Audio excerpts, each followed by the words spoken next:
Welcome to the CPTM Smart Partners Hub in London. Today is 22nd of May 2015 and we are almost in London ready to start the summer, but not the summer holidays. In fact, probably being end of May, the CPTM Smart Partners, having had almost 5 months or 6 months of the new year 2015, might be quite interested to know what progress has been made on various issues that CPTM Smart Partnership Movement took forward, not only from Dar es Salaam 2013, but also from December 2014, the think tanking that took place in London at the Hub. And but before I do that, I would like to welcome also Mr. Lekoma Mothibatsela, who is one of the CPTM companion but joint executive group, founder of what over the years, in the last 20 years, we refer to as a joint dialogue convener and joint executive group, having had the first dialogue, Smart Partnership International Dialogue in Botswana, in Kasane, as well as following that, the launch of the Vision 2016 in 1997. So welcome, Lekoma, and thank you very much. Last time when we were kind of put in front of a screen, we were together with Dr. Gideon Mahrela from Swaziland in Namibia. In Namibia, yes. And we were saying good morning, Namibia, in the day when the Smart Partnership movement in Namibia has been launched as a big initiative alongside the memorials of the Heroes Day. So there will be almost 1 year in August. But I can't help not introducing you into here for you to immediately give a reaction of what did you feel when you were in Namibia about the entire activities, and did you feel that it was almost like in 1997 in Botswana, the vision? Or please, Lekoma, and welcome once again. Thank you very much. Well, I was very much impressed with what was happening in Namibia. Basically, the crossroads, the old generation, the former presidents were there. President Nijoma, and and there was new people, pushing the vision in Namibia. And to see, continuity, from the beginning, because there is nothing as disruptive as starting something good, and then you have somebody comes in and with his own idea turns something else, and then you have a situation where you are starting. Go. You never have continuity to grow. Countries that have succeeded are countries that have had continuous, a process, whether they have change of government or not, or even companies, whether you have a new CEO or not. They are continue to push the vision of that company, and it grows. But if every chief executive comes in with his own new vision and thinks he's smarter than those who were there before, you never get anywhere. It is a vision cannot be achieved in 5 years. It's achieved over a much longer period, and it involves several chief executives pushing the same vision, over a number of years for the company to succeed, or for the country to succeed. Yeah. So it was. So it was. I was seeing that happening in Namibia, and I was very, very pleased. So probably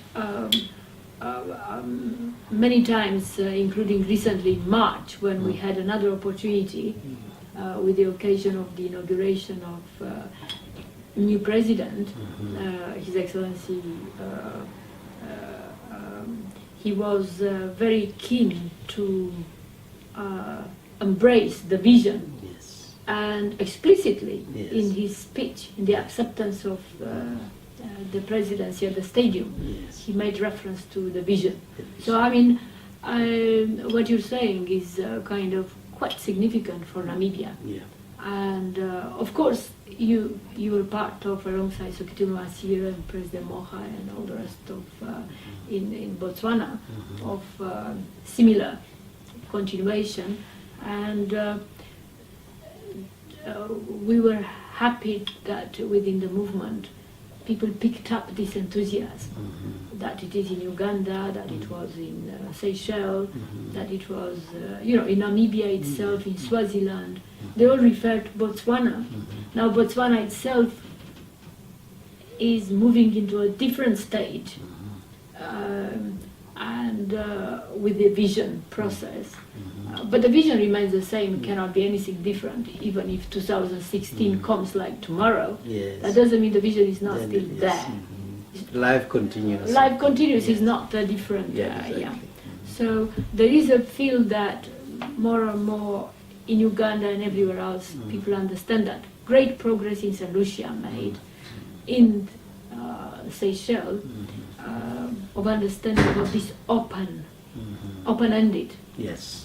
So I think I think there is a lot to share and a lot of contribution within the vision context, and it's a very complex process, the vision, and unless it's transformative, Yes. and you can't transform overnight, No.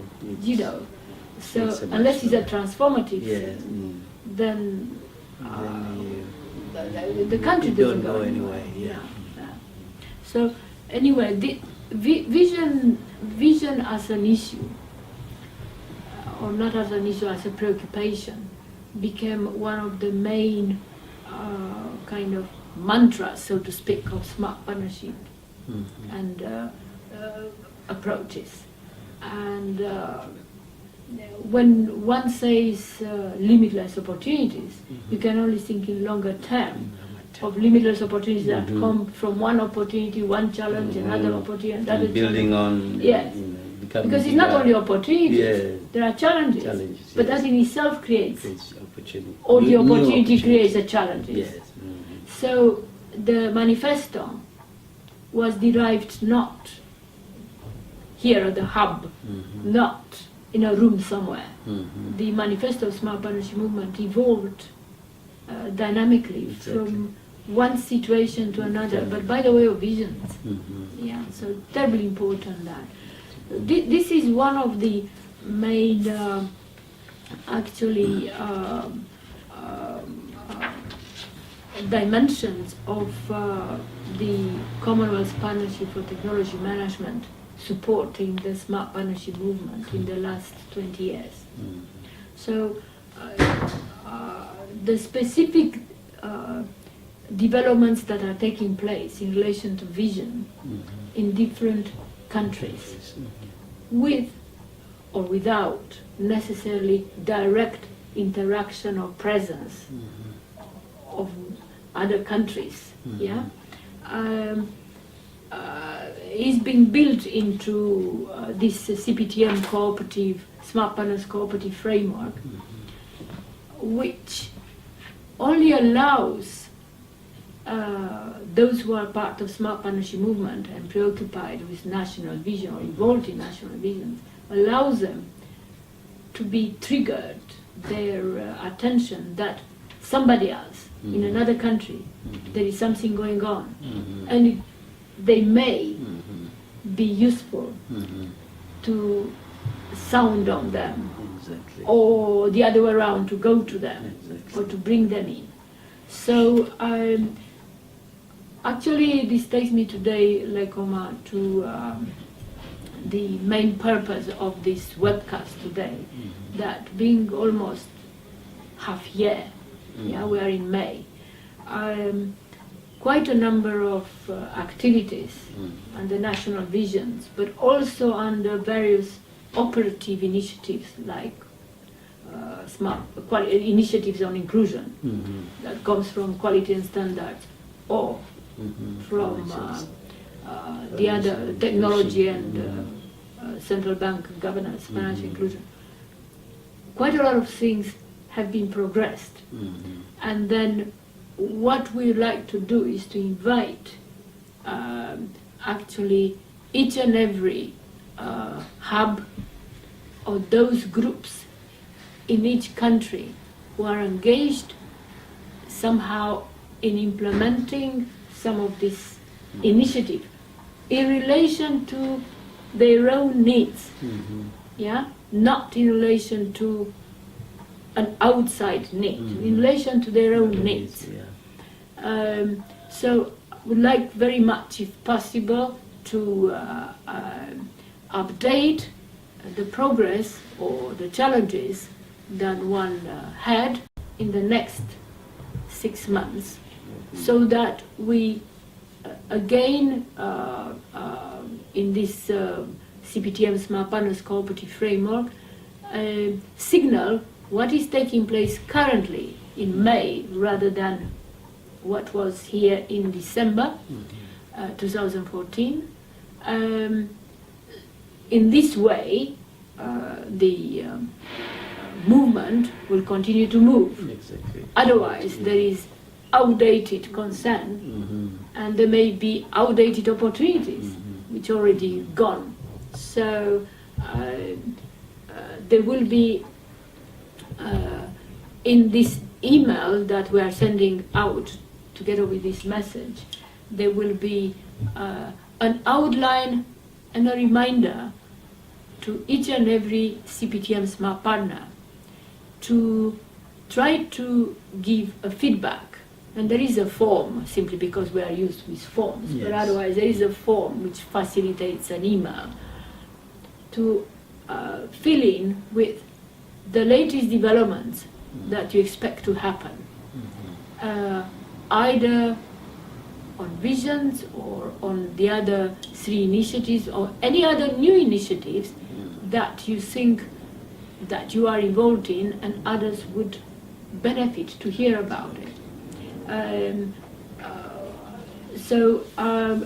Being almost end of May, we would like, if possible, by sort of first week of June latest, to have this update so that we can put together again an updated version of the CPTM cooperative framework, but more than that, simply to understand the strategy emerging for what is relevant to overall collective as a movement, and probably which will also help in designing by the CPTM fellows the agenda and the topics for the dialogue in Africa, which the Smart Partnership International Dialogue in Africa, including for the dialogue in Malaysia.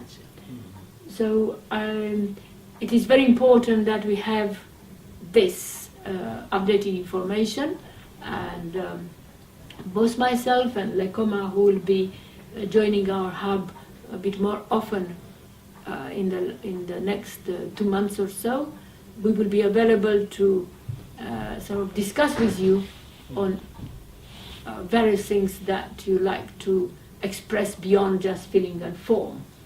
And obviously, some of the things that are emerging as topics and issues and preoccupations are quite a lot to do with in fact, what does it mean, a kind of smart nation or smart partnership type of economy? And is referred to that as a collaborative economy. Now, there are many words and many books and many things like this one that we are going to send it to you again. But collaborative economy, I don't know, Lekoma, you're more able to explain because your background is economist, and not only that, you've been in the government so many years. A collaborative economy can only be taking place if actually there is a joint thing, not single departments and single entities like private sector and say you talk to each other. There has to be a interdisciplinary or more smart partnership approach which everybody is following. And this is as a systems engineer, otherwise I can't make a system work. If I maintain one small unit working like a clock, another small unit working like something else, water pump, another one like something else. Overall, if there isn't something in common which make them all work together, it doesn't function. Yeah, moving somewhere. It's like an engineering thing. Same direction. Yes. Yeah. So, in economy probably, or when we say collaborative economy, what does it mean? It doesn't mean this, working with this, but having their own approaches. Yeah. It means a common... It means that there is a common goal. It means that things are done not simply because somebody can do them, but simple things are done to achieve a purpose for the country to move forward.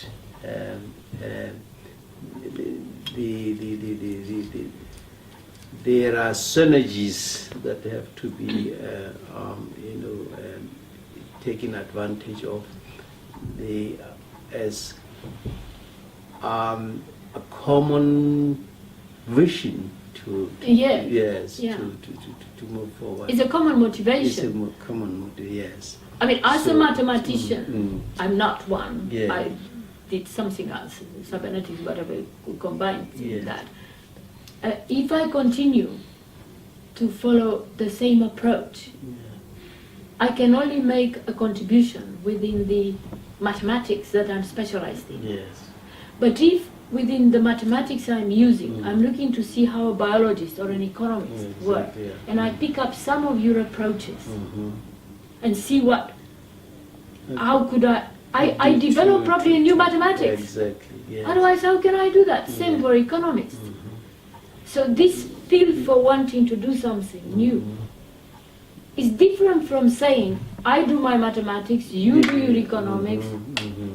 So it is all for the common good. It is all towards achieving a purpose.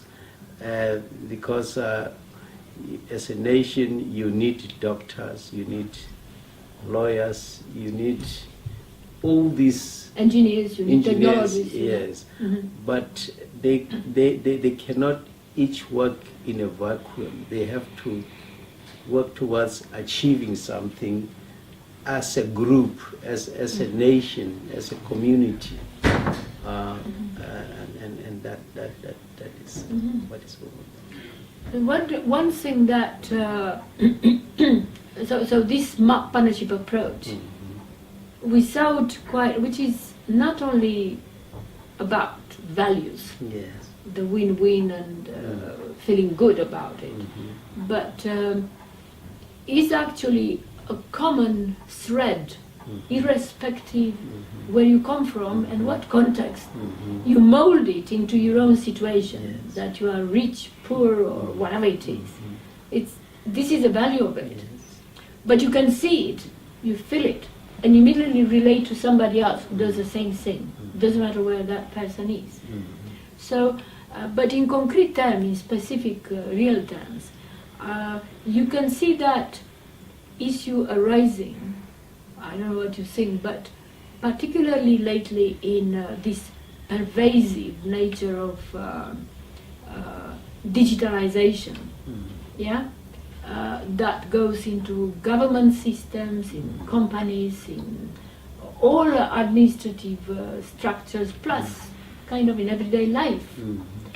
And that makes people feel equal, but it's only a kind of equal because I can email you, you can email me, I can use my mobile, you can talk to anybody, get feedback and all the rest of it. It's not a real feedback unless there is that smart partnership, interaction and appreciation of that value, isn't it? Certainly. So there is a lot of preoccupation with in the movement, in many organizations that we have and governments, about trying to probably emerge a new focus, which is there already, but is not being crystallized into, let's say, issues related to smart partnership and internet governance. It's not just doing internet. things better. It's not just internet. There are all things related to, from cybersecurity, which is securing and privacy of data, or As you say, new opportunities create challenges, and so you have to continue to move forward. Yes, and as you address these challenges, you are creating new opportunities. Yes. So actually today we are again sending you further aspects from the Global Commission of Internet Governance, simply as a reminder of what great impact the internet governance makes, what issues the internet governance brings. There is one issue here called organized chaos, reimagining the internet. These are not theoretical issues that we're talking about. These we're talking about extracts from a group which has been set up last year, and which has the Global Commission on Internet Governance has a task to actually bring together various dimensions which are brought in by the internet governance, together with the challenges that raise. That come up with, So there was one other dimension that we already dealt with, but we'll deal with it again since December at the think tanking about the impact of dark web on internet governance and cybersecurity. There are issues to do with actually solving the international internet policy coordination, maintaining sovereignty into sovereignty and national visions. So there are many. Obviously, the building into the government systems and private sector, etc. The science technology advice, because it's even more important because of this internet pervasiveness. It's more important that technology advice is available and pervasive at all levels. So, Lekoma, we were talking a bit before, even with a colleague of ours, Dr. Krivle. Yeah. Yes, it's really the issue of paying a bit more attention and more focus, on issues of science and technology in development, and lifting the profile of. I mean, again, the of- Vision 2016 Yes, involved yes. focus, but the visions are important, but it is how you manage the stimulus within the vision. You have to be proactive in many areas in the field of development.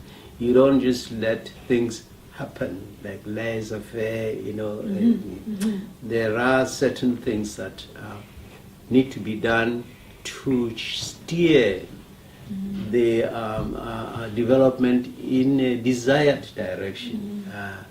And issues of science and technology are very important in terms of developing the country to be more robust, to address the challenges of today in a more, to be more successful in addressing the challenges of today. But as we were talking with David, probably even more so to trigger probably engagement into science, even in a developing context. Maybe the focus could be done if technology and engineering would be put in front. And of course the science universities and so on are very relevant, but it is not sufficient just to, as I said earlier, to expect things to happen on their own without some kind of initiative being taken to steer things.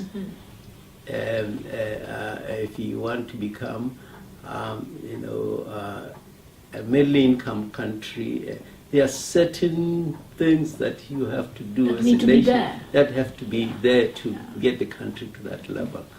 And some of these things just don't happen on their own. They need, somebody has to push in that direction. And science and technology is a very important part of that, that kind of thing. So, I mean, the different aspects of technology, even if they are the latest, like we were trying always to bring in, simply to stimulate in Dar es Salaam. And President, His Excellency President Kikwete was very keen on that. Very, very important. So, I think that is global dialogue in Dar es Salaam, the issues there really remain valid even today and will remain valid for many years to come. But they have to be dealt with in the countries. Yes, in a proactive in a proactive way. I mean, there are issues which we were trying actually for the purpose of assisting you to review the kind of issues that have been dealt with in the movement and of course come from each country. We put some issues that came about since Dar es Salaam. And quite a number of them are still current issues and future issues. If you take procurement and technology, if you take big data on one hand and whatever that means, but big data means not only to have a supercomputer and to be able to analyze big data, but it also means statistics, and it means, say, central bank governors having more statistics. What do they do with the statistics and all the rest of it?